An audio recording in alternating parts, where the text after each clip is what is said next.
और ये सुनील भाई बेचारे कल सुबह 7 बजे आए थे मेरे पास, ये बोले कि मुझे मोबाइल चाहिए। मैंने बोला कि आपको गाड़ी दे देता हूँ, तो बोले कि नहीं गाड़ी नहीं, मुझे मोबाइल चाहिए। अभी अभी आप ये जो वीडियो देख रहे हैं ये है खेसारी लाल यादव। ये भोजपुरी इंडस्ट्री के बहुत मशहूर गायक हैं जिनको लोग बोलते हैं ट्रेंडिंग स्टार, हिट मशीन, बहुत कुछ अन्य नाम देते हैं। लेकिन खेसारी लाल यादव इतना डाउन टू अर्थ है ना भाई कि आप सोच नहीं सकते। अभी जो आपका स्क्रीन पे चल रहा है ये हमारे खेसारी लाल, भोजपुरी इंडस्ट्री के एकदम धरोहर है, हमारे ट्रेंडिंग स्टार खेसारी लाल यादव भैया।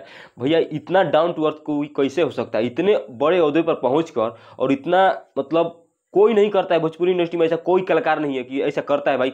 ये खेसारी लाल यादव ऐसा करते हैं तो लोग कहते हैं कि दिखावा के लिए खेसारी लाल यादव करते हैं। तो भैया हमारे साफ साफ कहना बा कि तू कर ना, तू दिखावा खातिर दिखावा। खेसारी लाल हतना बढ़िया एगो कामो करतन भाई, गरीब असहाय लोग के मदद करतन। तो साला कुछ लोग कहता कि खेसारी लाल दिखावे खातिर करतन, पब्लिसिटी पावे करतन। अरे भैया पब्लिसिटी अब कातना पावस, शिखर पर तो पहुँचेले बड़न।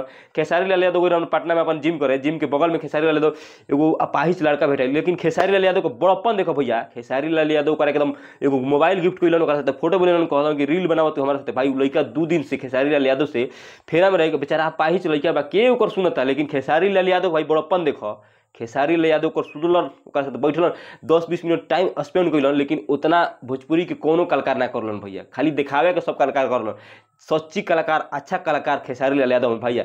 लेकिन कतनो खेसारी लाल अच्छा बड़ा, लेकिन आदमी करे अच्छाई ना देखियन, खाली बुराई देखियन। एगो गाना गइल खेसारी लाल यादव टेंगे टेंगे, ओकरा चलते ओकर बेटी पे गाना गा दे गइल। तो ये बहुत खराब बात है, शर्म के बात बा भोजपुरी इंडस्ट्री खातिर। मर्द गाना गा दिल खेसारी लाल यादव के बेटी पर, का निगन कइले भोजपुरी खातिर खेसारी लाल यादव भाई। कितना दान दिलन, अपाहिज के कुछ व्हील चेयर बटोइलन। अब का चाहिए खेसारी लाल यादव खुद अपना से कह, अरे भैया सोशल मीडिया पड़ल बा देख लो खेसारी लाल कितना जमीनी स्तर के कलाकार बनन भैया। ऐसे तो हम कोनो कलाकार के कहते भोजपुरी के कतनो बड़ा कलाकार बनन हम देखले नहीं कि हतना मतलब डाउन टू अर्थ हो, खुद उठा के गोदी में खेसारी लाल यादव व्हील चेयर बैठा के खूब कुर्ता पैंट पहनले बनन। मर्दे हतना बड़ा स्टार होके तू कर सकेला, तारा जैसे कलाकार कौन करिए ना करिए। लेकिन ट्रेंडिंग स्टार खेसारी लाल यादव करियन भैया। जमीनी स्तर के कलाकार केहू बा ई धरती पर, ई बिहार में, तो भाई खेसारी लाल यादव।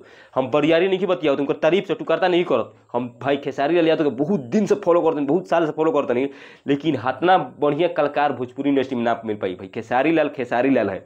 अगर खेसारी लाल के भैया फैन होगा तो वीडियो को शेयर कर दिया, खेसारी लाल तक पहुँचा।